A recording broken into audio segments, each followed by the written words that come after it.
Welcome, everyone, to episode 14 of Open Discourse. This week, our topic is going to be abortion, and our guest is Philicia. Philicia, tell us a little bit about yourself. Hi, my name's Philicia. I'm 28. I am a universal banker. I'm Dylan's cousin, and I guess Nick's soon-to-be cousin. Nick's soon-to-be cousin as well. My political background, I was mostly raised Republican, so I have a lot of conservative views. And my other background was what? Religious. Oh, my religious background is I'm a Christian. I was raised Catholic, and I transformed from Catholicism when I was probably in my teens, so right. I just consider myself a Christian now. I don't really belong to a particular religion. Gotcha. All right, Nick, how about that poll? Poll question? There we go. So luckily this one was easy to word. I don't think there was much confusion. It was simply, are you pro-choice or pro-life? 38 people have voted so far. Pro-life is 58% of the votes, and pro-choice is 42%. And we kind of mentioned how that's the most split it's been, so that's kind of cool to see. Yeah. Are you surprised at all that leaned more towards pro-choice pro-life? Sorry. No, I think that sounds about right. I think with us being located in the Midwest and the majority of people here being religious, that doesn't really surprise me that the majority of people are pro-life. Yeah. That makes sense. Look at that real quick. Yep. What about like male to female ratio as far as pro-life or pro-choice? Just a quick glance at it. Okay. More on one side or the other. Just curious. I didn't know if... Honestly, the pro-choicers are, there's maybe two more females. Okay. Pro-life... No, there's really not a gender difference. It's pretty balanced. It's pretty even. Okay. It'd be cool, and this is kind of really getting into statistics, is to group people based on Republican, Democrat, or liberal, conservative. Or age groups. And see where that falls to. Age. Yeah. I was curious too. I'm gonna pull this a little bit closer to you. Just a little bit. There it goes. Okay. All right. Where do we begin? Anything pressing on anyone right now? I guess you could just say that with the controversy of the New York bill passing, that's probably sparked the most conversation recently about abortion. What was the bill that passed? Seen. I'm not really familiar with it. I don't know specifically. It had to do with, in New York now, third trimester abortions are now legal. Oh, wow. And I think there might be, every media likes to spin a headline that is towards their political favor. Because I think I had read that it only applies to certain circumstances. It's not any third semester abortion. So it might be for medical reasons. Trimester. So how far along is your third trimester? How many weeks or how many months into pregnancy is that? I think you switch over at 20 weeks, 23 weeks. Does that sound right? I feel like it's split. It would be 17. Oh, maybe it's 27 because you'd have 13 left to go. Yeah. Okay. Yeah. So maybe a little farther than I thought. 27 weeks? A third. Well, I'll just Google it real quick. Holy cow. And I guess I was just tying it to how I think a baby outside of the womb can now live maybe at 20 or 22 weeks. Is what they're saying. So maybe I was tying the two together. But something that they associated with the New York bill, and a lot of talk is going around. So maybe while he's doing that, I can look at the exact bill itself. But there was a lot of talk of if there was a medical issue with the mom, that she can have. Okay. I think that's what the majority of the bill was about. Okay. Yeah. I think a lot of conservative right-winged news headlines were spinning it to the extreme of any third trimester abortion is now legal. But I don't think that's quite what it was. Yeah. So pregnancy is divided in trimesters. The first is week 1 to 12. Second is 13 to 26, and then 27. Third is 27 to the end. Okay. I guess we should start with: are you pro-choice or are you pro-life? We'll just. You want me to go? Yeah, go. I'm pro-life. Pro-life, and then Nick, what would you? Pro-life. Okay, I'm gonna say that I'm neither, kind of. So, on the fence, but I'm gonna kind of argue for the pro-choice side. And do you lean more pro-choice, or you just kind of want to throw that in? I would say I lean more pro-choice, okay. But not completely pro-choice. I don't know. That's difficult, but we'll get into it. Yeah, like I think Philicia said before the episode start, for her it's so black and white, and for me it's the same way. Because I do hear a lot of people who are like, well, I can see both sides. Yeah. It's like, I feel like this kind of issue, it's like, how? It's because it's such an extreme thing. That's so here was my first question for you guys. Okay. Do you think that having an abortion should be illegal? Like, do you think that people shouldn't be able to have abortions? That's kind of a jumping off point. Yes. So, so undo Roe v. Wade. So now, once we start breaking this down, so even for medical reasons, they should not be allowed to have an abortion. Like, are there any cases that you think you should be able to have an abortion? Or it should just not be legal? The only case, I guess it would be on your definition. I wouldn't consider this an abortion if the baby's already dead, but if you're going to classify like a dead fetus that's inside of you that's like rotting, which would lead to infection and then your death, like obviously I think that baby should be removed, or that dead infant, fetus, whatever you want to call it. But as far as like, now you can get like amniocentesis is done, which is where they'll draw fluid from the amniotic sac, and they can test for things like trisomy 21, other abnormalities before the baby's born. And a lot of people get those done in order to decide, well, if they have some kind of abnormality, and it may not be trisomy 21 for everyone, but I mean that's one of the reasons why you can get an amnio done is if they have trisomy 21, then that person might want to get an abortion. Right. It could be other things like a disease where they know medically that baby's not surviving 24 hours postpartum. Okay. And in that case, I still don't think that there's a medical, reason why. Okay. If you're looking at on the mother side of things, like she can't get chemotherapy because she's pregnant, or I don't think an ectopic pregnancy would even count because I don't think that's another case. I could be wrong, but I'm pretty sure that's another case where those fetuses just aren't viable.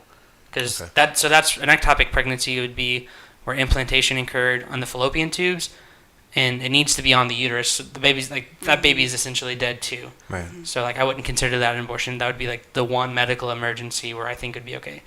But like if a woman needs a surgery or needs chemotherapy, so she decides to abort her baby at any point of term, no, I think that's wrong too. Okay. So Philicia, do you agree with Nick? Kind of the same line. I agree with a lot of what he says, and I appreciate that he's bringing the medical side into it too, because a lot of people do. But our medical technology is so awesome nowadays that like women can have surgeries while they're pregnant. They can remove the baby and even do an operation on the baby. So your initial question was, is there any reason? Right. I feel as though no matter how sad the circumstance that we can create, it's still ending a life. Okay. So I do still agree that it's wrong. Okay. However, I'm still compassionate about those issues. So if those, I'm not saying my heart would not go out to those women, but do I still think that it is? Are you referring to like a rape or an incest case? Yes. Because I always hate when that gets brought up too. They're like, well, what if they were rape or incest? Like, well, that's a terrible situation, but killing an unborn baby doesn't make that situation any more right. Right. And just because I don't think that they should kill their baby in that circumstance doesn't mean I'm anti that woman. Right. Or any, because I get that a lot. And that's my choice too. But my thing is, why would we fix an awful situation with an even worse situation? I don't think that's healthy in any way, shape, or form at all. So as far as a sad scenario, and as far as you saying it should be illegal, I agree that it should be illegal. But then we kind of could get into the topic of, if it was okay per certain circumstances, how would you manage that? How would you...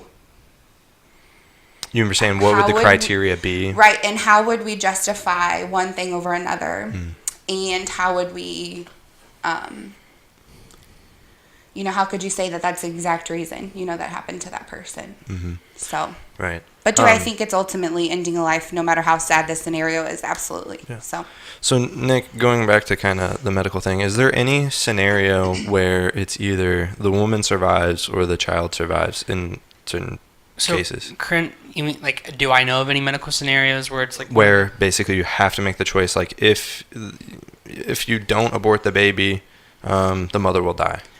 Probably one of the only ones I can think of, and I'm sure there's maybe other ones, would be like, so woman gets pregnant, and then either finds out she's pregnant or doesn't find out she's pregnant, but after getting pregnant, finds out she has like breast cancer, brain cancer, something like that, and the doctors say you could potentially treat that with chemotherapy. So if they have an abortion, like the doctor takes the baby out, or they have the chemo, both ways that fetus is going to die. The chemo would kill the fetus, or they would have to be taken out so they could start chemo. And I would imagine that's probably primary practice, is the woman would get the abortion and then start her chemotherapy. So that would be a situation where she has to have an abortion to save her own life.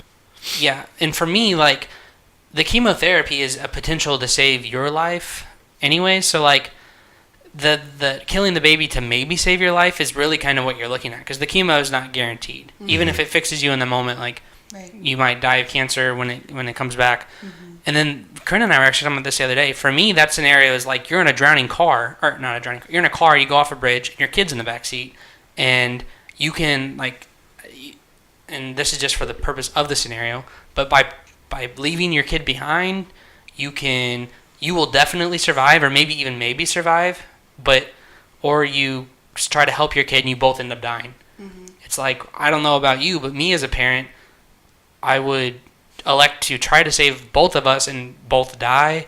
Mm-hmm. Or I would never, like, shove my kid underwater so I could live. Right. Like, I feel like that's exactly what you're doing. I don't know why there's such a disconnect between... some people think the vagina is a really magical thing and that it transfers, like, personhood when they come out of it. Mm-hmm. I don't know why people think that just because it's inside of a woman, it's not a person yet. Or mm-hmm. I don't know what the thinking is. I hear clumps of cells a lot. Mm-hmm. You're a clump of cells. You're just more cells, and they're more clearly defined. Mm-hmm. Mm-hmm. So I don't know. For me, that scenario of, well, the woman would need to for a medical emergency. Well, if there's a gunman in the room, that's a kind of good scenario too. You can put the child in front of you who's only got one bullet, right, and then you'll survive. Like, mm-hmm. who would do that? Maybe someone would. Right. But, yeah. I don't know. I get what you're saying. Okay. So you're saying that even if it was a scenario like that, you would just opt to not receive the treatment. Yeah. Right. And I've gotten told a lot, like, you're a man, like, you have no input and you could never know, which I think that's something we should kind of hit on. Mm. 'Cause for me, overturning Roe v. Wade would be, like, the ultimate, like, woohoo, we're making progress. But one thing I would love to see, and I think would limit abortions, is if a man had to consent to the abortion too, like the father. I think 100%. So then the scenario would be, what if a woman wants to have an abortion, but the person she conceived the child with doesn't want to? I don't know. I think you need, like, a dual sign-off. So, but then how do you feel about that? Sorry, I'll just touch on that a little bit because I'm sure you know my situation, but for those who don't, I was adopted when I was 9, and my biological father had to sign his rights away from me. I had never met him in my entire life. I've never seen him. I met him when I was 17, so up until that point, I did not see him, did not spend time with him. But in order for my dad, who took care of me since I was 3 years old, to legally adopt me, my biological father had to sign his rights away. That's crazy. So and you're saying it's a parallel there. Of course, he did not want to, child support reasoning and everything like that, but because he wanted to forfeit all the back child support in order to sign that paper. So, but of course he wouldn't want to sign it because he's like, oh, I don't want someone else adopting my kids. He had never seen my sister and I ever. Yeah. So there are selfish, reasoning, and you probably will get to that point. But the bottom line is, it took you both to make this child, and therefore it is both of your child. Yeah. So each one of you should get to have, and if the mother does not want the baby, and the father does not want the baby, therefore the state will take that baby. So therefore the signing of that child would then be handed over anyway. Right. So, if there's a situation where a woman is pregnant and she does not want the child and the dad wants it, that baby could have a perfectly healthy and happy life with the dad, I see. I see what you're saying. It is part of them. It is their child. So I do agree that they should get to have a say. And Nick brought up something that he's a man, so he doesn't really get to have that opinion. And so I guess where I say... Because, and you said the term clump of cells, but what we hear a lot is it's my body, my choice. Right. So maybe that's something that we should talk about. But before we get there, I just wanted to say, as far as the medical scenarios, so one of our aunts actually had placenta previa. So that's a condition where, like, I guess the placenta would be coming first, maybe in front of the baby, which creates a lot of health issues and things like that. So initially, I feel like when you hear that you have a medical issue when you're pregnant, of course, the first instinct is to panic. Mm-hmm. But I think, there are second and third medical opinions that you could get. But another thing that I know of medically that could happen while you're pregnant is, you said trisomy 20? Trisomy 21. So my friend had, her baby had 18. And so they told her that, her baby's organs would be born outside of her body and she would not live outside of her. But she took it from that perspective of, and this is, I think, such a great way to think about it. And Nick was kind of saying the path of the vagina makes life, and that's what a lot of people think. But she said that every day that she was pregnant was a day she got to be with her baby. And so she was pregnant for 24 weeks. Mm-hmm. And so she's like, I gave that baby a life of 24 weeks. And that's how she thought of it. Even though she found out at 13 weeks that her baby would have this issue, mm-hmm. she chose to give that child a life. And so when her baby was born, her baby got to be with her. Mm-hmm. And it didn't have to die alone. And it didn't have to die in an awful way. So you can consider, an issue. And they even told her that she may potentially have, she may potentially lose her life. But she said, I'm the mother of this baby. Yeah. And if it was outside, my job would be to do what I could to protect it. So why wouldn't I while I have it? So that's another medical issue that could happen. And I think the issue today is we just create the worst possible scenario to cover up something that is awful. But sadness does not cover truth. And that's what I think that that's what we have to fight for is the reality is we're still ending a life. Like an abortion 100 times ends a life, so no matter the reason why we're having it. Would you both agree that if someone doesn't want the baby that they should carry it to term and then give it up for adoption? Do you think that would be the solution? I think that, sorry if you were going to talk, I think there's not enough resources to women as to what their options are. I think if you go to a clinic or someone, let's just initially say Planned Parenthood. I have watched videos of women who are just going undercover, who are not actually even pregnant, saying, what are my options? And they're only given one, and it's to terminate a pregnancy if you do not want it. So I think that, I think ultimately if you do not want a child, adoption is the option because there's plenty of people, but it doesn't have to be a state adoption. It can be a closed adoption. It can be with someone personally close to you. It can be a family member. It doesn't have to actually, your baby doesn't have to actually go over to the state. Right. So some people think, that the state is such a terrible place for the kid, but the quality of life is the fact that they get to have one. Right, yeah. Even if some people think that the state is a bad place for the kid to be. And I agree that foster care I think abortion needs to be cheaper. I think foster care needs to be built up. I think it should be a lot easier accessible to families to get babies through adoption. You said abortion. You meant adoption. Adoption. You meant adoption. Sorry. Okay. Did I say abortion? You did say abortion. Yeah, you said abortion. Oh gosh, no. No, you meant adoption. I think adoption, let me rephrase, needs to be affordable. I think it needs to be easier accessible to families to be able to get access to those babies. Yeah. But as far as your question of do I think that's the only option, I think that teaching, and people when I say this think that I just think people should just remain abstinent, which we know that's not the world that we live in. Obviously that's what we can say because I'm a Christian and that's what I believe. We should wait until we're married, but I think we need to be educating people before the fact. That's true. Before these pregnancies are happening. Mm-hmm. Yeah. Dylan, kind of in response to your question, so Ben Shapiro and Steven Crowder are two of my favorite political people to listen to, and I was listening to Steven Crowder talk, and he said, I'm actually, I'm pro-choice, I just don't agree with what people would call the choice of killing. He said, I'm pro-abstinence, I'm pro the choice of abstinence, the choice of contraception, the choice of adoption, and there was one more. He had like 4 of them though,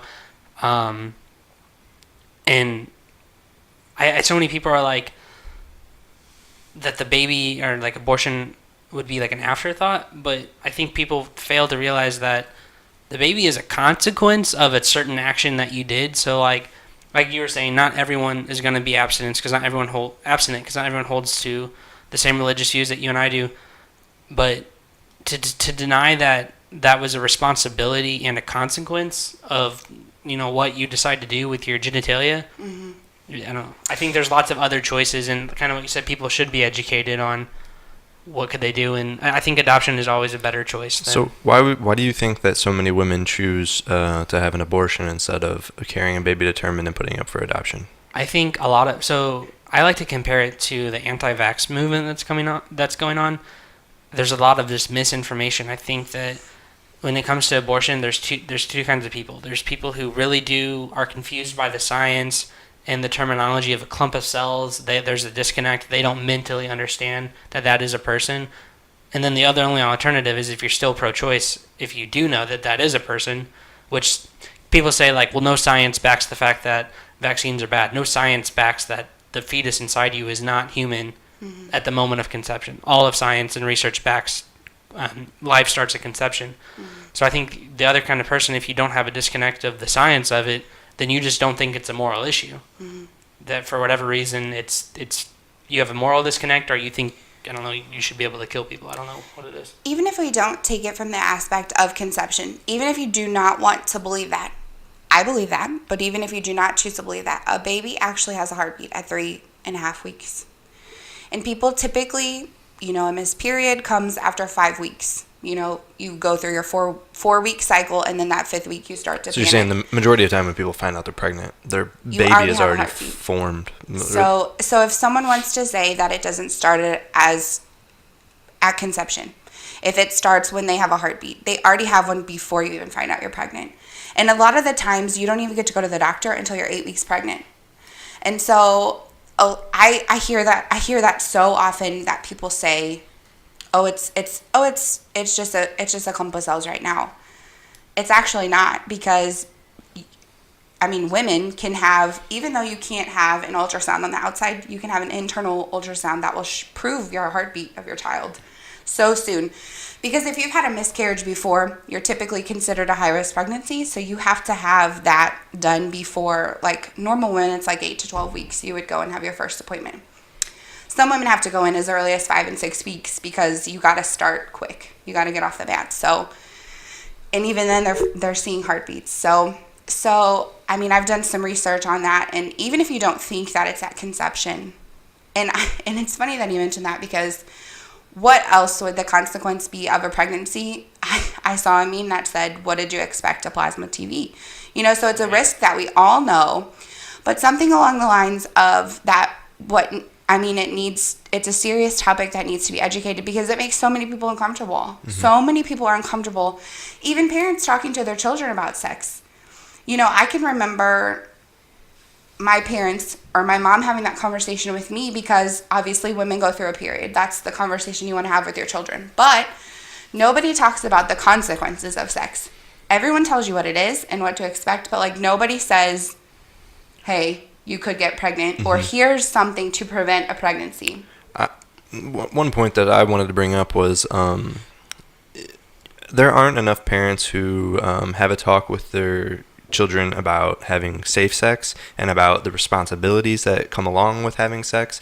And I think the main issue is a lot of parents are either uncomfortable talking to their child about it, or they preach abstinence only. Mm-hmm. And if the only information a child or a young adult is receiving from their parents is that you just shouldn't be having sex at all, right, and they aren't teaching you the proper way to go about it, then you might end up in a situation where you accidentally become pregnant or get somebody pregnant. Right. I don't know. And I know that, and you can probably back me up on this. We were raised Catholic, so we had a grandma who was, she was even anti-contraceptive. But me, to the point of this, is you have got to protect yourself, because it's going to happen, and the result would be to kill another human another human being because of your mistake. You know what I'm saying? Because how many people do we say, oh, a baby was a mistake? Okay.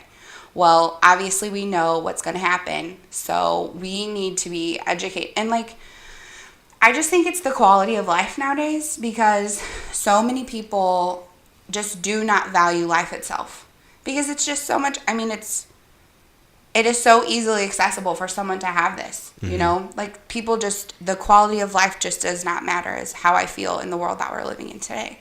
I think that some people who choose to have an abortion, I actually have some percentages and some stats here of women who had an abortion and then they gave a reason as to why they had it. I don't exactly know how they figured this out, but 75% of women who had an abortion said that it was because of work or school or their career.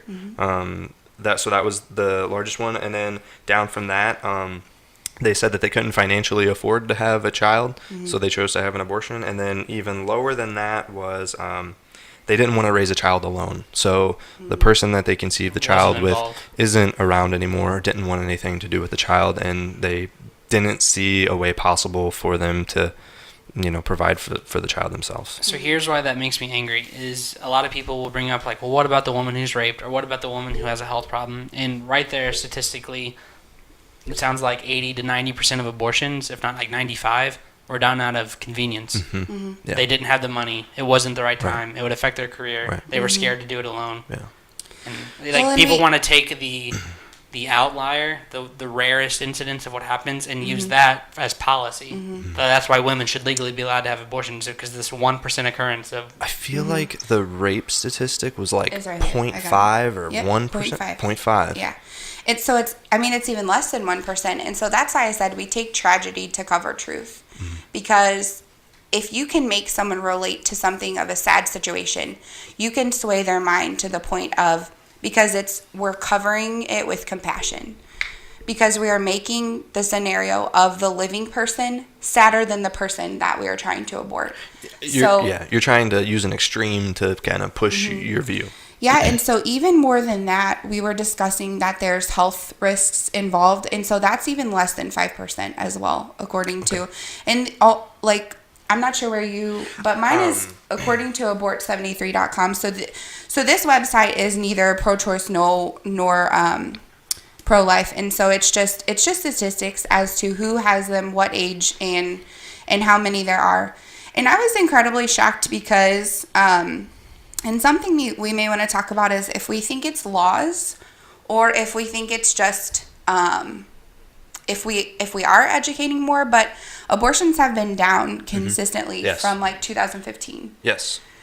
And they're continuing to drop, which is something that I am incredibly happy about. But we talked in the beginning if we think abortion is illegal, and I kind of want to hear your opinion, Dylan, because do you think it's laws that are preventing them, or why do you think it's down? I think less people are just getting pregnant. Because of like contraception. I think contraceptives are more easily and readily available. I think birth control, the fact that the majority of people are on some type of birth control, is a main reason that there's less and less abortions. And I think people are more educated now than that. When was Roe v. Wade? Was it 70 something? I think that sounds right. 75. I would love to know why that came up, because regardless of where you got your stats or where she got her stats, or someone else could probably find those same stats, where less than 1 to 2% of abortions are happening because of these extreme cases where a woman has a medical emergency, or she was raped, or a victim of incest. Right. And yet that's what policy is based on. Right. Like you wouldn't do that with anything else. Base policy on a 2%. And that's exactly what the New York bill that just passed was because it could be something tragic to a woman. But we know for a fact that it's okay. So I'm gonna kind of jump around here, but the Virginia governor, after this happened, actually came out with a bill saying it's a no resuscitation law. So. And I shared an article on Facebook. I don't know if either one of you saw it, but there was a baby who was aborted at 24 weeks. The mother went in, had an amniocentesis, found out her baby had Down syndrome, and she chose to abort it. And so this is kind of goes along with what the Virginia governor is doing. So the baby survived the abortion. and was left to die in an incubator, and the nurses were not allowed to resuscitate that baby. So part of what the Virginia governor is doing is he is doing a certain, like, if you chose to abort that child and they survived the abortion, he has a no resuscitation law that he's doing on top of what the governor in New York is doing. So he is saying that the mother would still even have a choice after the birth to basically to say do not resuscitate that child. It. If and they're again trying to hit it from the medical side, saying if there's a medical issue, the child, that would be the reason that we're choosing to do this. Mm-hmm. But like who in their right mind can understand that that's not wrong? Because I mean, in the medical field, you know that like if someone is hurting, that's your job to help them. Right. And so when I read that article, I was angry because so a lady is finding out that this child has Down syndrome and is choosing that over the quality of life because of a disability. Yeah. A disability. Right. I know this is probably a whole entire other topic that we should, like, if you guys want to have it sometime, but like I think it has a lot to do with feminism and the fact that the whole my body, my choice thing that's happening. And I think a lot of it has to do with the fact that people just do not want to be told what to do. So I think because the idea, like I watched a video where a woman, she was just constantly sad because her whole entire argument, when someone had asked her how she felt about the New York bill passing, her entire argument was, you're just trying to control my body. You're just trying to repeal Roe v. Wade and control my body. And so, I mean, that is just like thick and embedded in her head. She couldn't even answer the question because he was saying if a baby is born at 12:04 or if a baby's born at 12:04 and you was about to be and you chose to abort it at 12:03, do you think that's acceptable? And she's like, you're just trying to control my body. So that is something that is huge right now. And at most pro-life marches, if you've ever watched them, that is what is so. Those are the signs. Like no one is ever against abortion because of like, oh, it's not killing someone. Like we're all agreeing that, but like they're saying, oh, it's okay because it's my body. Right. So that's why I wanted to hear kind of your. As far as the do I think it should be illegal to abort a baby? No. I think that you should have a choice to have an abortion. Now, this is where my thoughts aren't really formed all the way. As far as a time period or an amount of time that you should, certain parameters you should have the child or have the abortion within, I'm not really sure. I haven't done enough research. I haven't put enough thought into that as far as my personal view as to when I would consider that child a child. So what's pushing you toward, like, what would you say is the reason why you think women should have that choice? So here it is. I have been, through my work, I have seen situations that kids are put in and conditions that they live in. And I honestly, sometimes I think to myself, should this child, like, be in this world just living this life of suffering and, like, are they ever going to have, like, joy and, like, a good life? And I know there's, like, a chance that they could get out of the situation they're in and get away from their parents and live a fulfilling life. But it's like, I think that there are some kids who just go through hell, and that's their whole life, and that's all they know is just pain and suffering. And it's like, maybe it would be better if they were never here.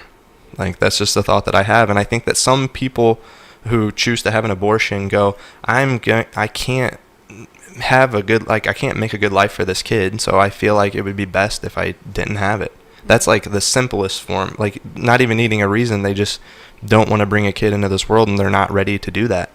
Now, I know you brought up the point of adoption, and I don't know if women choose to not do that just because it's hard to go through the adoption process, or maybe they fear that after carrying a child for 9 months, that at the end of that 9 months and they want to put it up for adoption, they can't. Mm-hmm. That's what I've heard. Yeah. I mean, I don't know.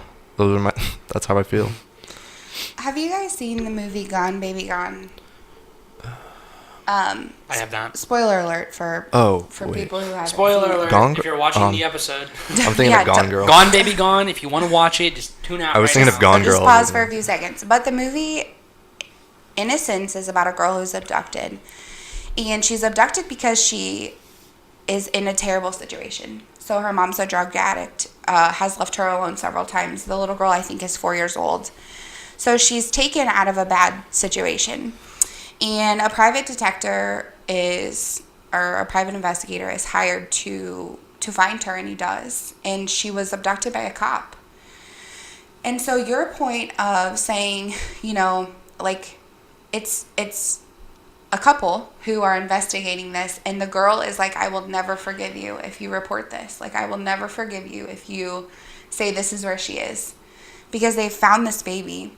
She was abducted, and they found her, and they're fully prepared to give her back to the mom. And he has to sit there and think about it to himself, because the woman's argument is she'll have birthdays. She'll have so much joy. She will have, such a great life with these people. But then on the other side, they're saying she knows she's different because she was being raised by African American parents and she is white. And so she knows she's different. Eventually, she's going to ask. She's going to have questions. She's going to want to know where she came from. Mm-hmm. And you're going to have to tell her that story that we took you from your mom. Right. So they have to make this hard decision. And I was actually, my sister she asked me, she's like, what would you do? And everything in me, I was like, I want to take that kid and give it a good life, Yeah. Because that's what we want to do. But that is not right. That's not the choice that we get to make, because that child still belongs to that mother, So obviously, that is like we were just saying earlier, is you take compassion and you try to blanket it. But what those kids get to have a life, and they get to choose, and they get to grow up, and they get to make choices, right. But they do not get to have that choice if they're aborted. Right. Well, that's true. Should we talk about discipline in today's world? Because I think that's a lot of reasoning too, is like, so I want to talk about maybe discipline and the fact that you're not really allowed to do it anymore. And also the fact that I found an article stating that a woman, a bill is being created to charge mothers with assault if their babies are born drug addicted. Okay. And so I want to talk about all the rules that we have for that. Like, you can't kill a pregnant woman. Why? It's double homicide. Obviously these mothers are being charged because they're doing drugs while they're pregnant because it's harming their kid. Mm-hmm. So that's the kind of side that I can't get over, is we only care about them unless we don't want to care about them. Like, we only care about children when the mother wants the baby. We do not care about them when it's an inconvenient time for us to have a baby. Right. And we even discussed the reasoning. I think you named a couple reasons, but I mean, this website has all the reasons. Like, everyone's trying to say raped, result of incest, the pregnancy would be endangered, the health is threatened. But can I please say that 92% chose not to give a reason? So this is an entire different state that they were gathering this from, but 92% chose not to even give a reason. And so, not ready for a kid, can't afford a kid, done having kids, don't want to be a single mom. So there are... I think I found... I feel like that mirrored exactly what I said, so that's probably where I found it. But at the same time, we have to think about people who do want babies and can't have them and would love on your child and... And this is my thought as far as like the adoption thing goes, is that there are, I don't want to say, I was going to say millions, but there are a lot of kids out there who are in the system and they're not getting adopted. Right. And I understand that people want to have a baby from, like, I feel like most people would want to adopt a baby as an infant. I don't know, just because maybe the kid might have problems, like if it's like a 10-year-old kid, you know, he has previous life experiences, and that might have shaped the person that he is. But like the statistics do get lower as you get older, you know, to get adopted. The likelihood of being adopted goes way down. But I want to ask you, because you had mentioned that, I want to ask you as a dad, and both of you can answer. Obviously, you know, Nick would never choose this, but as a dad, would you be okay if you got someone pregnant, them choosing to abort it and you not getting to have a say? Oh, that is so tough. So the scenario would be like Dylan and this girl get pregnant. Well, Dylan doesn't get pregnant, but like she gets pregnant. He is interested in having the child. She just goes and aborts it because she doesn't want it. How would he feel in that situation? She brings you a pregnancy test. You're so excited. You think that you're both mutual, and she's like, I need to abort it. I don't think we can afford it. And it's how would I feel if I wanted to keep the baby? Heartbroken. Would I want to have a say? I would plead, please don't do this. But legally, right now, I don't have a say. Right. You know, but if I don't know, that's such a tough. Would you hold that woman to the extent of like she murdered your baby? Like, is that how you would feel about it, or would I wouldn't you be like, see it as that. Really? No, I wouldn't. But I would be devastated if I wanted to have the baby and she chose to have an abortion. Do you not like? So is there a part of you that doesn't view the fetus at a certain point as a human? See, that's the part of this that I don't really. I'm kind of on the fence about. I mean, okay, so the morning after pill, do you consider that abortion? Is that a type of abortion? So I believe that there's two ways where the morning after pill works. One would be shedding the uterine wall if there had implantation had occurred, and another one would be some way it keeps implantation from occurring. So for me the life is the zygote of sperm and egg. Like once they're together, that's the human life. Okay. So if you could explain the morning after pill to me, and I think a lot of these do. I think a lot of them shed the uterine lining, and I think some of them prevent implantation. And in that case, I do think it's abortion. If it's some kind of pill, and I don't know the specifics of it, the pharmacology of it, but if there's a pill that just simply keeps the egg and the sperm from uniting is the word, then that's no different than a condom or that's what birth control does, is keep that process from happening. So if it's a morning after pill where it just keeps the uniting process from happening, then no, not abortion. If it's a morning after pill where it takes a zygote and kills it or keeps it from surviving, then I would consider that abortion. Okay. And I can kind of, just from a perspective of birth control, I don't know if you want to air this or not, but it's like what he's saying, I take birth control. It's designed to form a mucus on your egg to prevent the penetration of the sperm. Yeah. So you're not killing an embryo. You're not, my body's not flushing out an embryo. It's preventing it from happening. So like you said, essentially it's exactly what a condom is doing. So let's just, as an example, let's say 7 days have gone by. Since you, I don't know. At that point, let's say you go to the doctor and you say, I don't want to have this kid. I want to have an abortion. I don't even know how they go about that or the process of, stopping that from happening. But at that point, I don't know how much of the body is formed or what is happening. But to me, I feel like that's not a child yet. At 7 days, I don't know what's happening at 7 days, but I feel like that's not far enough along. But I think at that point you would probably not have an abortion. So and we can get into the discussion. You wouldn't know you're pregnant, kind of thing, right? But you would probably have something, what's called like a DNC. You would have maybe get your uterus flushed out, something along those lines. I don't think unless you actually have a pregnancy, there's something to terminate. But let's say science gets to the point to where you're pregnant within 24 hours of becoming pregnant. So let's say that situation happens. If you decide to do something to kill that embryo, that's what it is. Right. The zygote and I think the embryo are the same thing. That's what it is. If you do something to kill the embryo, then in my opinion, yes, that's the killing of a life. Because you have to define what is that point. Then is it the heartbeat? Is it brain development? Right. Is it first breath? And all of those. If you draw any line for human life other than conception, you can draw that same line on an adult. Mm-hmm. If it's cognitive capabilities, someone with Alzheimer's or dementia, can you kill that person? Mm-hmm. Is it someone who is heart's beating? Well, do they have a pacemaker? Because that's the only reason that person's heart beating is a machine is beating for them. Mm-hmm. Can you kill that person? No. So you have to draw the line at conception.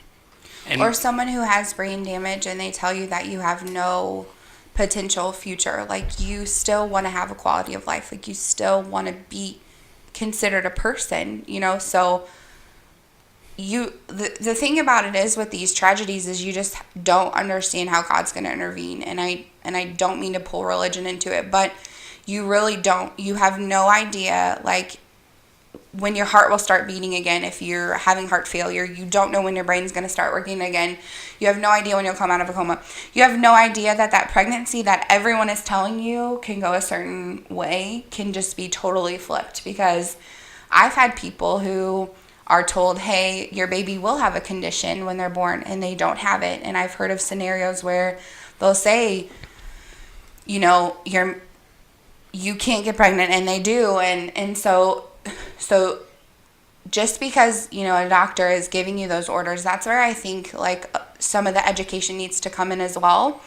Like, if you're out there and you are feeling like abortion is the only option for you, like, you need to maybe seek another doctor. And we even have a cousin who was told that she had, a heart issue and that she needed to abort her baby. And after having a miscarriage, she was like, I'm not going to do that. And she's healthy, her baby's healthy. And so, like, people sometimes initially, like I said, have that freak out moment when you hear something so tragic. But as far as it being wrong, I think it's wrong. I think 100% I think education and options is key. And there was actually I don't know exactly if it's like a bill or a law, but it's something called the Mexico City policy. And Trump, I believe, in January, he like reenacted it, and it defunds certain. I don't know if it's like Planned Parenthood, like there isn't like government money sent to these organizations, and it actually results, it's meant to make there be less abortions, but in taking away that education and then that funding, it actually causes abortions to go up because people don't have the proper education and know their full range of options. Yeah. And my stance on this is I think there should be a place that women can go to where they're not judged, and nobody has a political agenda one way or the other. And I think they should present women with all of the options, and then I believe that it should be their choice to make a decision at that point. The heart of the argument, though, is, so let's say you give the woman the choice, at the end of the day. Well, what's the key? Where do you draw that line, and where does it stop? If I want to have the choice to take your money because I think I deserve it, or if I want to stab Philicia because she pissed me off, cut me off, and try, like, so where is the line being drawn? Yeah, because we have laws for that. Yeah, and yeah, people say, well, the government can't tell me what to do with my body. Yeah, you can't pee in a park. The government tells you can't do that. You can't whip out your genitalia and urinate in public. Yeah. The government literally tells you can't do that. You can't be naked in public. There are laws. There are rules. You can't go 60 and a 30. There's lots of things the government tells you can and can't do. Right. And, at the end of the day, it's with the abortion thing, it's not your body. It just happens to reside inside your body. It's has its own individual fingerprint, own individual DNA, not even close to your body. I would say at that point it becomes, again, the argument of at what stage should that be allowed, or I don't believe that women should go in and have abortions at 8.5 months pregnant. Okay, Dylan, I just have a question for you. Yeah, go ahead. If you do not think, let's just say, we're gonna say that life starts at 20 weeks, halfway. 40 weeks is when you're pregnant, halfway. So, what choice do you think? Like, why do you think it should be a choice? What choice do you think they should get to have? I don't know if it should be made at 20 weeks. What is justifiable to end a life? I don't know. What choice should be okay at 20 weeks? Maybe they shouldn't be allowed to at 20 weeks. That's what I'm saying. Like, I don't know. Is this a development thing for you? A little bit, yeah. So you're just okay, like, if it doesn't look like a cute little baby, like, you're okay with that? Okay, wait. So I know that for me, at a certain point in the pregnancy, I don't think it should be allowed, but I don't know that point. So like the 20 weeks, I don't know what a baby looks like at 20 weeks pregnant. Okay, so forget a time value like this many weeks, this many days. What are the parameters that you want that thing to either look like or have? Is it, cognitive functions, or is it organ function, or 100% bot? Like what do you think it is for you? I don't know. And it's not a judgment, it's just a question. Like, I'm trying to get in your head, like, what is the thing? Because like I said, I can't think of a single thing that you could apply to a fetus that I would say apply to an adult. Once it is alive, like once it has its own heartbeat and it is living and it's a living being, then I don't think you should be able to have an abortion. I don't know when that occurs though. I don't know what point of the pregnancy that happens. 3.5 weeks. 3.5? It's the heart. Or is that just a joke? Is that when it is? 3.5? 3.5 weeks. 3.5 weeks. But it's the heartbeat for you? I guess. I mean, once it's living, at what point is the baby? Okay, so at 1 week, is that baby alive? See, I think if you found a 1-day-old embryo on Mars, people would say that's life on Mars. Mm-hmm. That there's cellular function. I mean, a bacterium doesn't have a heartbeat.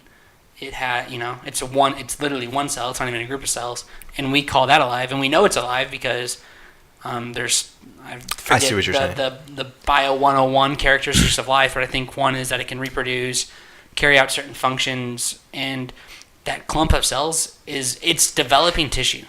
Right. I get what you're saying. It's functioning. You're saying that there's single-celled organisms that we consider being alive, and this is a group of without cells. a heartbeat, without a brain. Yes. Some bacterium are literally just like a spaghetti ball of DNA and a hard capsule. Yeah. And they're very much alive. I need to do some research, and I haven't really formed my own opinions on that. I'm just unsure of it. But what I think at that point is what we have to, we have got to get to the truth. We have got to lay down the truth. Like, an embryo is going to be a baby. Like, you have got to know that. Yeah, if left unimpeded, it's going to turn into a life. Right. Yeah. Right. Yeah. So you have life either begins at conception or, it doesn't. I have friends who go through infertility and their embryo grows in a petri dish before it's implanted into their uterus. So it doesn't, that's not even an environment. So that's not even their body or their choice. They are using medical device to form and to grow in. And so, that's my point with every argument that I've ever heard is because when you hear clump of cells, when you hear the word fetus instead of baby, it's de-identifying what it is. Because we all know, all of us are smart enough to know that end result is a person, right? Is going to be a person. Because it's easy to cut out a polyp or because otherwise we wouldn't be saying I can't have an abortion because I can't afford this person. Right. I cannot afford this person. A baby would be. It's not an argument of this. The clump of cells is not. So Nick, are you in the school of thought that it should either be at conception or at birth? Are you saying that there's not really a gray area in between there? Like, people should either go, okay, it's alive as soon as it comes out of the vagina. Life begins at conception, and if you're fine with killing it at 4 days, 3 weeks, 21 weeks, then you should be fine with stabbing a 1-minute-old infant in the face with a knife. Like, there's no difference for me. And I think it's unacceptable to have these babies who are born, who survive such a terrible thing that happens to them, and not resuscitate them. I think that is completely wrong. That was an eye-opener for me. I didn't realize that was a scenario I feel like is super wrong. Anyway, in the medical field, you cannot say that is not completely inappropriate. And that is where, if you want to have the heartbeat bill, which I think a lot of people are trying to pass, and you want to let them have an abortion under, 6 weeks, but if you are trying to say that you are going to let that fetus be baby, whatever word you want to use, be born, and then still not take care of it, that is when it's no longer in your body. It is no longer, but that deals with the choice of the mother. They're still giving so much power to the person. Like, that's too much power to have I apologize for maybe being too aggressive that way, but that's too much choice to have if it's not even inside of you anymore. If you want to throw it on the argument of your body, your choice. The do not resuscitate on the baby, that was the one where their example where they attempted to have an abortion, then the baby was outside of the woman's body and still alive, and then they chose to not resuscitate it because of what the mother said. I 100% don't agree with that, because I believe the only scenario where like a do not resuscitate should be used is where you're a conscious cognitive adult who's made that decision for yourself, for the quality of your life, that you do not want to be here and you don't want to be resuscitated whenever you flatline or whatever happens. I think that's like murder. I mean, I would consider that killing somebody, and I know that kind of breaks down my argument a little bit, but no. I don't know. I just want to know, like, when you said that it's a choice, I just want to know from your perspective, like, what is an okay reason for you? Like, at what point? The fact that, okay, so I think that if you are, I think that if you know that you can't give a child a good life, and it's very early on, and you just became pregnant, then I think you should have the choice to not have the baby, to have an abortion. Don't you feel like the definition of a good life is so vague though? Yes. Because it is. What's like if you were to ask an aborted fetus, like if you had the choice to live and your parents like could hardly afford to have food on the table, or you could be dead now, like what would they choose? Or, like that's low quality of life, or is the low quality of life, you grow up, maybe you have loving parents who can provide food for you, but you live in like a third world country that has like warfare all the time. Right. And, like your house could be bombed at any moment. That's a poor quality of life in comparison to like our standards here in the United States. So again, that's just like I can kind of see where you're coming from, like, but I think what you really are getting at the heart of is, if you don't think that you're in a position to give a child a good quality of life, then you should never. You shouldn't have conceived in the first place. I agree with you. Yeah. I think that you should have made a better choice, and you should have made a conscious decision before you got pregnant to avoid that. If there are people that are, and the thing that I have against abortions is also, I don't think like women should be able to have like 5 abortions. And use abortion essentially as a form of birth control. Right. Now, I think that there are women who I don't have the stats, but there were it's a small percentage, but there were a small percentage of people who misused like birth control, or a condom broke, or there was some scenario where they were trying to not become pregnant, but they ended up becoming pregnant anyway, and at that point they chose to have an abortion. I think the reality of it is, though, is the only contraceptive that is 100% effective every time is abstinence. And yeah, no one likes abstinence only because people like having sex. But so in my opinion, you have to look at every sexual encounter you have, whether or not condoms are involved, birth control's involved. There's so many birth control babies or condom babies. Oh yeah. So like every sexual encounter you have, unless you know you're infertile or you had some kind of procedure done, which even those aren't 100% effective. It's like 1% of men with vasectomies can still get women pregnant. Yeah. And so just you have to look at it as every sexual encounter that you have is a chance for conception. And if you're not ready for that consequence or that responsibility, whatever word you want to put to it, then you need to not be having sex. Right. I don't know. Because I think the bottom line is life is going to find a way. Because so many people live and tell their stories nowadays who have made it through an abortion process. Like we were discussing earlier, the quality of life. A lady, she's very famous. She has MS because she was attempted to be aborted through saline solution, and she's still living. She's telling her story, and she's like, "Do I want to not have MS? Absolutely." But she's like, "Would I have rather not had a life? Absolutely not." And so I think it's wrong to still have the choice that you can, essentially murder a baby after they're born. So that is where I absolutely 100% think that the government gets to have a say. And like you said, in the aspect of let's not continue to use abortion as my way out, like I 100% think that there has to be some sort of law. And that's maybe a discussion that we can have is like, what do you think? And maybe since you are on the same kind of, idea that I am, what could you do to prevent? Because most of the time right now, what is happening is the heartbeat bill. Like, they're not essentially, like you said, ultimately the goal is to repeal Roe v. Wade, and that would be great at moving forward.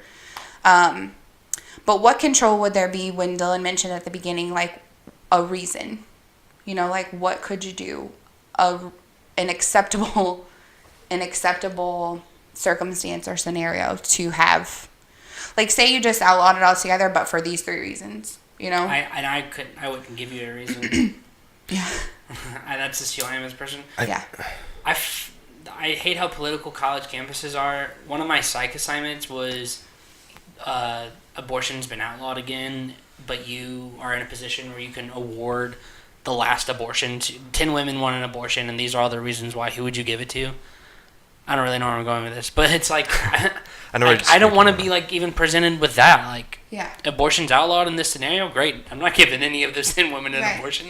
And like, that's when so many people throw in. And again, I mentioned feminism earlier. And so many people are saying because people are saying alcohol was once not allowed and people found a way, and a lot of things are not allowed and people still find a way. And so they're saying if abortion is not allowed, so many women would die because they would still have like a back alley abortion or what they used to do, a coat hanger abortion or things like that. So like tragic, sad stories. So they're still trying to say that it would still happen. But like look at the numbers and how they've decreased because like you said, contraceptives or government control or something intervening, like it is dropping drastically because something is intervening. I think that I haven't looked at the statistics, and I'm really curious as to the difference between like abortion rates in the United States and in like European countries, because I shouldn't say most, but there are some European countries and their sexual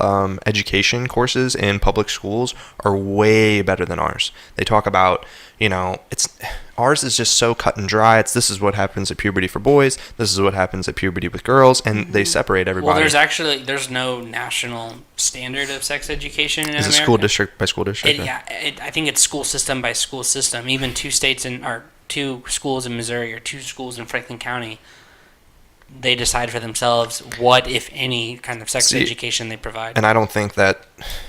I think there should be sex education provided in school because people aren't getting it from their parents. I think there should be in-depth sexual education for kids and say, you know what? We know you're going to have sex, but the reality is the vast majority of those kids are going to have sex. And the whole abstinence-only thing, that does not work at all. You know what I mean? And education is key. And they need to teach kids about, protection and dating and the risks as far as like STDs and stuff like that. And I don't think enough kids receive the education. But nowadays, if you're younger and you want to know, the internet's out there. Like you can find any information you want. But I was just trying to check abort 73, but it's just U.S. statistics, so it'd be interesting to know. To look at more educated European countries and how their abortion rate is compared to the United States. I would assume it would be lower. But I'm not sure. And I think that's an issue. I think providing sex education courses in schools would be kind of dicey because... parents' opinions on what they want their kid to learn. You've got different religious views, or even if it's not a religious factor, if it's simply... I don't want my kid exposed to that amount of it or, just kind of issues with that. I think it would be very hard to find something uniform. I think parents need to not be lazy and not be scared to have that conversation. I feel like there are a lot of parents who find the conversation to be awkward and they don't want to have that conversation. The greatest service you could do to your child is have just a conversation, let them ask questions, tell them what you know. But there are some parents out there, for whatever reason, doesn't necessarily have to be religion, where they go, you shouldn't be having sex, and we don't even need to talk about it. Just don't have sex at all. And then that kid ends up going out there and making a bad decision because of that. Yeah, and I think that's wrong on even from the religious standpoint. So, like the Christian viewpoint would be to not have sex until you're in a married relationship. But, well, once you're in that married relationship, you're still going to need sex education. Mm-hmm. Otherwise, you're going to have you're going to have 12 kids because you are, right. You still have to teach like contraception or stuff like that. And I know that the Catholic view is different on contraception, that they would consider that wrong and not appropriate. But yeah. I don't know. But I think that we can all agree that it's education before and after the fact. So before you're pregnant and once you are pregnant. So the options once you are pregnant, I don't think there's enough resources out there. And you had mentioned earlier about a bill that Trump is passing, and I'm not sure if defund. I'm not sure if we can all agree, but a lot of people are like, oh, I don't care about abortion. It's their life. They can do what they want. But like, even if you are not pro-life, why would you want to fund it? Like, why is that a tax dollar that you're willing to pay? I'm angry that some of my tax dollars go towards infanticide. Right. I mean, there's a mass Planned Parenthood alone does 300 to 400,000 abortions a year. That's 300 400,000 killings a year by one company. And I know that a lot of people want to say that Planned Parenthood produces you with the, like you're saying that you want a place to go and have all the resources, but there wouldn't be such a high, and I actually looked on Planned Parenthood's website, and like of all the resources you can go, abortion is the first thing. So like if you are seeking an option, even just from their website, I see. That's the first thing that they key out to you. And so a lot of women say, well, they provide stuff to me because I'm poor. I can get birth control or a woman's wellness exam, but you can through insurance. You know what I'm saying? If you have a job and you have insurance through your work, like I don't know how Planned Parenthood that per year works. As well. So. Is it free or super discounted? Is that why women go there for? So I actually looked up control? Abortion costs, and like the typical running cost is like no less than $400. So obviously, if women go in there and they're looking for a cheap, it's no less. So it's 400 or up. For a cheap alternative, that does not sound cheap to me. So, but my point with that is I don't think that women are running into there because they don't have the funds or the means in any other way. I think people go to Planned Parenthood is because 95% of the operations they do is abortions. They're like number one in the abortion making business. I shared an article on Facebook about a movie that's coming out, and it's actually... Punch the mic. I've hit it like 100 times, so I'm sorry. Are you getting heated? I'm sorry. No, that's okay. I shared an article on Facebook, and it's actually a movie called Unplanned, and I encourage everyone to see it because it's a true story about a woman who worked for Planned Parenthood. She... Like Dylan, I think women should have a choice. I think, they're scared. I want to hold their hand through it. I want to be an advocate for women. Was totally pro-choice. She gets in there and she sees what's happening. And she's like, these babies are running away from the saline solution. We're pulling them apart by, pieces of their tiny little bodies. And so she's seeing the reality of what actually is happening in a place like that. And of course she becomes disgusted. But like... the CEO and the head, they're like, you cannot get your word out. And so this is, facts from her. They try to keep the details of what is actually not happening public information behind those walls. Okay. So like she's also a scenario where a baby made it and not allowed to assess. So like things like that are incredibly upsetting. The reality is coming forward. I don't know how many theaters will actually show something like that, but along the lines of, like, it isn't what it seems. So many people will say it's such, an educational service for women, but we're paying for it. And I think right now we're not. The top thing would be... Because of the Trump thing? Yeah, I think so. I don't know. I need to dive into that, but it's called the Mexico City policy. It's also called the Global Gag Rule. I don't know. But the bottom line is the top thing that they're offering still, and like he's saying, 300,000 lives, even if it's the lowest amount that they provide, is still 300,000 people. Yeah. And I think what's something that I struggle with so hard is, like, if the government does not care about you while you're inside, why do they care about you while you're outside? Like, if they do not care about you while you are growing, like, do we honestly think that if a governor who's going to let a baby lay and die for an hour even cares about his people outside? See, I don't agree with that.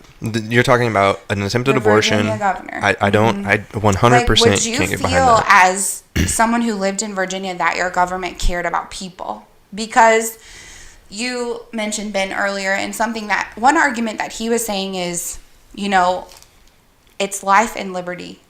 And without life, what is it? And if life is one thing that we are essentially getting rid of, what does our country care about? Right. And see, and I don't have my views completely formed on that. And you were talking earlier about them like ripping a baby apart and aborting it. So at that point, if it's like a body and it's a formed thing and they're tearing it apart and taking, I don't agree with that. I would say I wouldn't agree with that abortion. And I think the vast majority of abortions that do happen at that stage where there's like fingers and toes, and that's they have like a grabbing tool, and they'll grab an arm and rip it out. It's like, essentially go like off. tongs, basically, is what is happening. I was watching a video of one doctor talk about it. He said if you feel something like hard, round, that's probably the head. And he's like, if you're a good abortion doctor, you give it a good squeeze, and then you'll see white fluid come out of the vagina, and that's the brain fluid pouring out of the vagina. And then you pull that out, and there's the head, and you just keep going until you have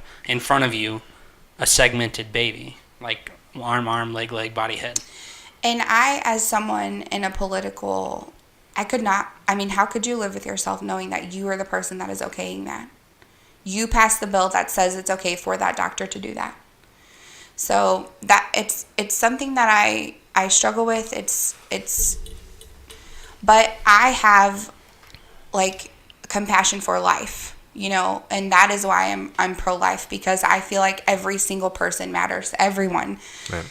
And I've heard a lot of people say, oh, you're pro-life until they grow up to be this, like a little hellion, or they grow up to be this. And I'm like, that person is still a person to me. I don't care if they grow up to perform abortions. Like, that person was free. You think they should have the opportunity to live a life? You think that absolutely. Right. And I listened to somebody, Graham Allen, and he said, I support life. And he's like, I want you to grow up to have your freedom of speech, to cuss me out. That's what he was saying to somebody in a debate that he was having. And that's, I think, the fact that comes down to it is, and like you said, you're just not really okay with saying where you're okay with that choice happening. And I have a friend who's actually had an abortion, and something else, is like the psychological issues that women have after having them. That is huge, and that's something that I don't think gets talked about enough, because the turmoil that women go through, because it's essentially the same as having a miscarriage. Your body goes through the same thing. Your hormones are going through the same thing. You are losing that pregnancy. So, they're saying that, postpartum is still a thing, even though, you're making that choice instead of actually, it being a miscarriage. One question I wanted to ask both of you. Would you say that you formed your opinion of being pro-life because of just your life experiences and things that you've learned and seen, or how much would you say that your religious views influence your decision to be pro-life? I kind of wanted to bring that up too, because she made a comment earlier, like, I don't want to bring religion into it. And I'm like, that's fine, like, even if you don't want to. I still think I think everyone who has some sort of morality, if they look at like the science, and I get told a lot, like, it's science or God. I think that science and God go hand in hand. Mm-hmm. So not even just the religious argument of, thou shalt not kill, or like whatever you want to call it. If you look at the science, everything points to there being life in the womb, and then we're choosing to end it. Mm-hmm. So I kind of brought this up, I think, with the episode of Callie, talking about growing up Catholic. I guess you could say maybe I had, an advantage or a determination or a bias because, I was raised with these religious views. But I'm the kind of person personally who I would say now that even though I grew up with certain religious views and that's what was taught to me, that upon, hitting the age 18, 19, 20, I really analyzed everything that I believed. I went through and read the whole Bible myself and said, do I really agree with this thing that I've been raised to think that I agree with? Mm-hmm. And I still hold those beliefs. Mm-hmm. So like, I don't think me being raised to have religious views, and I hate the R word anyways, but have those viewpoints that I have really have anything to do with it now. Okay. Did it when I was 14? Was I like pro-life when I was 14? Probably a little bit, because I didn't take the time to. Mm-hmm. And you don't have that capacity as a 12-year-old. So many things that you believe as an 8-year-old, 10-year-old, 12-year-old, 15-year-old are dependent on what you're getting parents taught. Believe. Yeah, yes. You're getting taught at home. And I don't think that's wrong. Right. You just have to be responsible enough. Once you hit the age of you can go out and do your own thing, mm-hmm. analyze your views. And I would challenge that to anyone out there who's 40 even. I don't think enough people do that. I don't think they do either. No one really looks at what they've learned throughout their life and go, hey, let me analyze all of this and then draw my own conclusions and make my own choices and decisions about what I truly believe. I would agree. And I would challenge that 40-year-old, 60-year-old person, like, write down everything that you believe. Put it into a category. Are you pro-life? Are you a Democrat? Like, what are all these things you believe? And then ask yourself, why do I believe this? And if the only reason you can come up with is, well, this is what my parents believed, yep. Do some research and find out what you really believe, because that works when you're a minor. That doesn't work as an adult. Yes. And I can back that too, because obviously I was raised, to be pro-life and having conservative views and all of it relating to religion. And I still stand firm on that. And I know that I had mentioned not bringing religion, because I don't want people to just think that it's wrong because, like, I believe that, you should not kill someone. We're going to get down to the argument of, you're ending a life no matter how sad the scenario is. And so for me, I like I had mentioned earlier, I just have compassion for life and for other people. And so I think that's my personality aside from my beliefs. And so I think it kind of goes hand in hand for me. It could be a way that I was raised, but it's not something that I've strayed away from. I have always felt that it was wrong. And even if I've checked myself as I've grown up, I was raised Catholic, but I have, strayed away from Catholicism. And so I've left a religion and, chosen not to claim myself as any particular religion, just aside from being a Christian. But I still believe that it's wrong to end a life. Do you believe that, either of you, do you believe that it's possible for an atheist to be pro-life and for a Christian to be pro-choice? Do you think that they're both possible? I think the pro-life atheist is a 100% possibility, and I think the pro-choice Christian might be out there, but I think they're either confused in the reality of what's happening in abortions, or they're confused on their faith. Mm-hmm.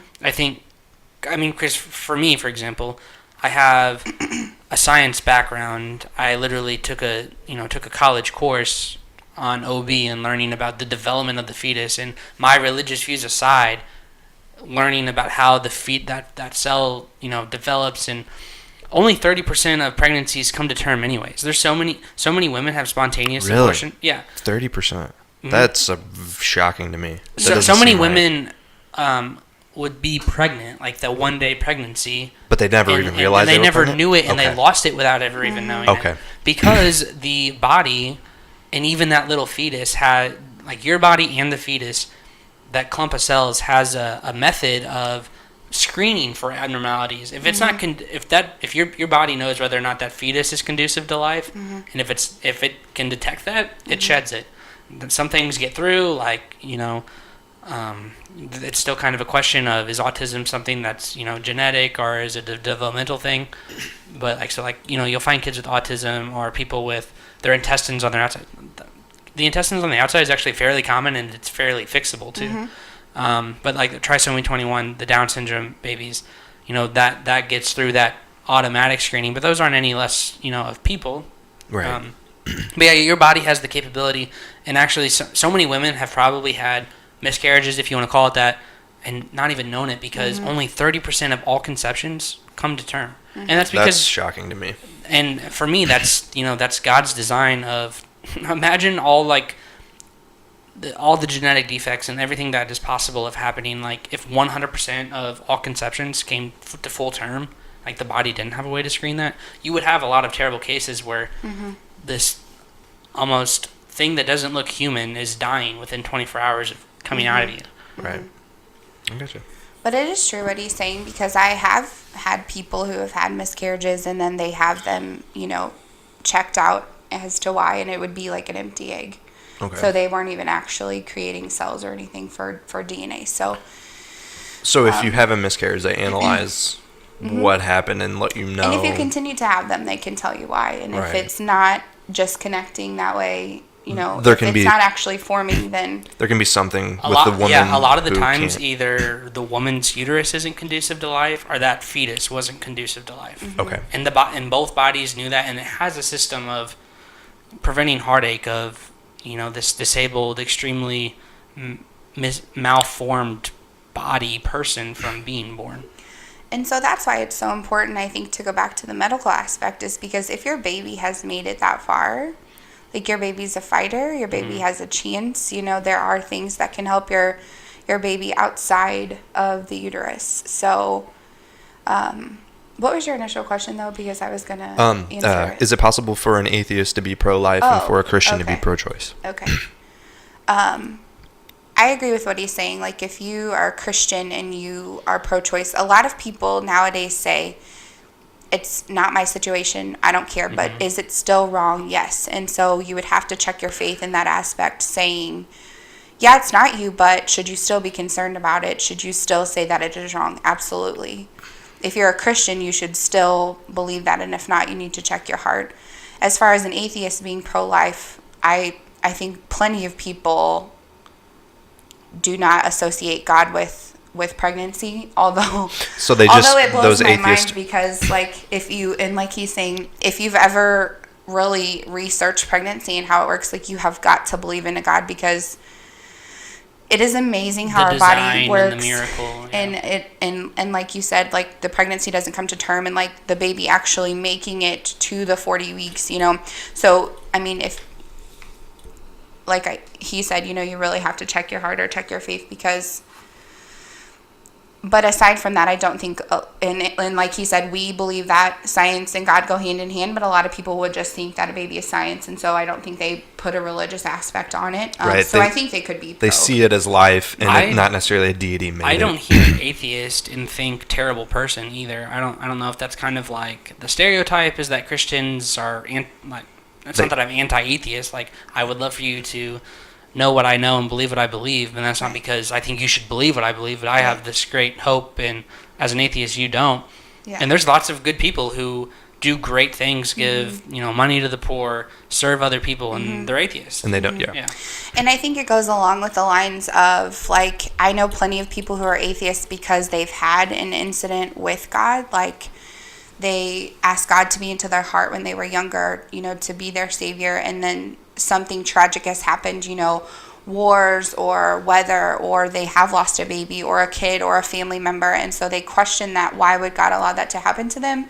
So I think in that aspect, once you accept God, I don't believe that he ever leaves, and so I think that's why they still have acts of goodness, because even though they will never admit that is what I personally believe. So maybe in the aspect of, like he's saying, doing good acts, and I'm not saying that because someone is atheist that they can't be pro-life, because we're not associating that to just be, but I think along the lines of, I don't think that just people who are religious are pro-life. Okay.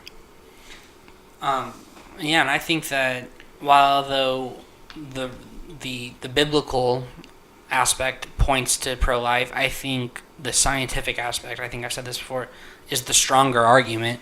Like, you'll see things in the Bible about how God knows you in the womb, and that kind of, points to personhood starting, before birth. And there's Levitical law about if someone were to assault a pregnant woman and it causes her to lose a baby, then there would be, like, the double the punishment. Whereas if she has the baby but the baby lives, like it causes her to deliver but the baby were to live, it's less of a punishment. So there's things in the Bible that point to it. But for me, kind of when you ask like, is it my religious views? For me, science is the strongest thing when you learn about, what is happening and the development, kind of like you said. Right. So I was mentioning earlier, like the psychological aspect. I know people who have had abortions, and they, so a friend of mine has had an abortion, but then also at the same time has had several miscarriages after it. So of course that aspect would go through her mind, initially. So I think it has a psychological impact on women, and so that is something that I think needs to be educated. So many things would tie into it, before you get pregnant, after you get pregnant, and then essentially after the abortion itself, that need to be tied into this, because some people think it's just a quick fix, just an easy way out, just real quick, but like there's so many aspects that continue on with them. And I have people who I know that it's been 15, 20 years since their abortion, and they still wonder about that kid, what that person could have been. So you just do not think in that moment. I'm sure you're just scared that you cannot provide a good life to this kid. So the option in front of you is to have an abortion. And so you think of that as the way out, but you don't consider all the consequences after. I think the one thing that we all three agree on is the importance of education and talking about it and being informed and really knowing the facts. And if you aren't necessarily, if your parents aren't teaching you or you're not learning it in school, then seek out that information on your own and become educated about it. I mean, I did talk to people who I know that had them, just so I could kind of get their perspective of it. And I have not talked to a single person. I know multiple people who've had them who does not have consequences, aside, not just physically on their body, but emotionally since then. And so, there was a lot of questions that I kind of took them. But I think what a lot of women just do not understand is because I'm a woman, so if I were to end up pregnant, of course there's an instant panic, but there's so much joy too. So when we were talking about the sad situation where you feel like you just could not financially provide for them or something along those lines, you have got to, like you said, check every single option. You have got to really know that there are people out there who love you, and there's connections that you can have, and there's other options aside from having an abortion. So, right. Yeah. Philicia, one question I have for you, and we kind of approached on it, but you as a woman, how do you feel if you heard a group of men talking about their opinions on abortion, pro-life, pro-choice? What is your initial take? Are you like, they really don't have a mindset, or do you appreciate what we have to say as men, or what do you... it's okay if we talk about it, but women have the better, vantage point. What do you think? Well, and that's what I kind of mentioned earlier. I appreciate being able to discuss this with guys because, I love getting to hear these opinions. And, as a woman, I had mentioned earlier that I think that there is not enough of a male role involved, because now we're in this movement of today's world where it's my body, my choice. A lot of feminism is involved. And so I think men are completely removed from the entire situation. And because they're not the ones being pregnant, they're not the ones having the side effects of being pregnant. But if it were not for them, that pregnancy would not be here. Mm-hmm. So I think that men should have the opinions, they should have the say-so in the abortion itself. As a woman, it does not offend me when I hear men talking about it. But I'm not a woman, maybe I'm probably not the right woman, because I'm not a woman that is only about me, Mm-hmm. I am sitting here and will truly say to you, both of you created that child, and so both of you would have a say-so in that child. Mm-hmm. And just because it's, God chose my body for it to grow in, I don't think that gives me any more of an advantage over a man. Yeah. That's kind of refreshing to hear, because I get that a lot. You're a dude, you have no no business even discussing it. And it's like, well, in like the case of like if it were to ever be my child, I did play a 50-50 role in doing it. And also, I don't think me as a man, like I'm not going to be opposed to a woman's perspective on something that might be just a man thing. Like I think when you exclude one gender or exclude a race, because like no African Americans can talk to me about what it's like to be white, because they're not. Like I think it just shuts down so much, and I don't think there's ever a time where it's appropriate to be like, you don't have this frame of reference, or you don't come from this background, so shut up. I don't want to hear what you like. Everyone. I view. I agree, because of our race or our religion or our background or our, the color of our skin. I don't think that it changes the fact of what the facts that we've presented today. And so I don't think that it gets to eliminate us having an opinion. So I value everyone's opinion on it. We're all humans. I mean, that's our common ground. Exactly. I mean, I'd be down to hear anyone who's different than me's perspective on something, because you need other perspectives. If only women were huddled talking about women issues, you might be missing. There might be things that men can understand because we don't come from that background or have that frame of reference. We've said this a million times on this podcast, and I'm going to say it again, and I always say it.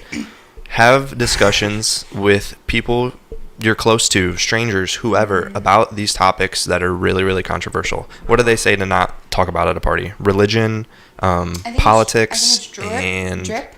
Sex? I don't know. Drip? Is that an acronym for the things not to talk about? It's like dating, religion. Politics is P. With health. I don't know. Either way, but anyway, bullshit. And you should talk about everything. You should absolutely talk about it. It's so weird how we just want to talk about those surface level things, and we don't want to have these in-depth conversations with people that we're close to, or they don't want to talk about abortion, or even people that you're not close to. And I love hearing. Person I would love to talk to is a Muslim. Person I would love to talk to is someone who's pro-choice. And so if you're watching this, you might be like, wow, this was completely one-sided. You have two pro-choice people and one person who's on the fence, or two pro-life. Two pro-life people and one person who's on the fence. Yeah. Like, this was a completely biased conversation. I mean, I'm down for abortion episode part 2. Like, come on, if you want to represent that side. We could have 2 people on who are pro-choice and have them talk about their views. For sure. Yeah. But I think it all leads to the aspect of conversations being uncomfortable, and that's exactly what we've been discussing the entire time, is why parents are not educating their children, because it is a hard topic to talk about. And so that's why they tell you to stay away from those topics, because it creates controversy and creates a heated conversation. But you can sit back and you can hear other people's opinions, and you can, even you presenting the pro-choice side, my heart was still for you. I was like, I have had those same feelings myself. I have seen kids in bad situations, and I've been angry myself because kids, or I've seen, parents completely neglect children or leave them in my car. Yep. And I'm like, how can they have a kid and this person cannot? And so my mind has gone there, and I've gone to those. So I do appreciate the opinions of people who are not mine, but. Yeah. I think even if 2 people walk away and they didn't find any middle ground, or concede at all either side, you grew in your own beliefs because you had to defend them. So you're going to walk away either thinking, I really believe what I believe, or they kind of shook me. The reason that people are afraid to talk about politics and abortion and religion and things like that is because there are so many people who have their set values, and they're talking to somebody who has the complete opposite, and it ends up in an argument or a fight. And you get so angry. And how people just need to settle down. I feel like that's a sign of not being intelligent. If you can't just sit down and have a civil conversation with someone who has completely opposite views of you and hear their side and take it in and then tell them your side, and you have to get into a fight about it, what are we doing? You don't have to agree, but you have to not be harm civil. Them or cuss them out. I've seen it too many times where people get into drag out fights about politics. Well, and if you listen, they're not even talking about the topic anymore. They're beating each other up physically or verbally. Yes. You see it all the time on Facebook too. Exactly. Yes. Parties fighting back and forth, but it's just because you have a title. It's not because of who you are as a person or what your opinions are. And it's because they get on and say, I'm pro-choice, or I'm pro-life, or I'm Republican. And that's exactly why we were discussing earlier, there's 2 options, Dylan's like, I don't really know where I'm at, because I kind of can agree with both sides. But what I think that we agree with, and especially myself being pro-life, is that you can have your opinion, but the truth 100% of the time is that an abortion is ending a life. And so that's where I think, like, there could be multiple stages of, like, what version of pro-life or pro-choice that you are. And the same thing as in, you know, people don't identify as Republican or Democrat anymore. There's starting to be multiple parties of it, because you can kind of relate to different. I think that's a sign of good things, that there are a lot of people who are, I don't want to be completely on Team A, and I don't want to be completely on Team B. I want to form my own opinions, and I want to have my own views. The best opinion and, like, what's right. Yes. True. Look at things objectively. Don't just follow one group. I don't want to have a name. I want to find truth. Yep.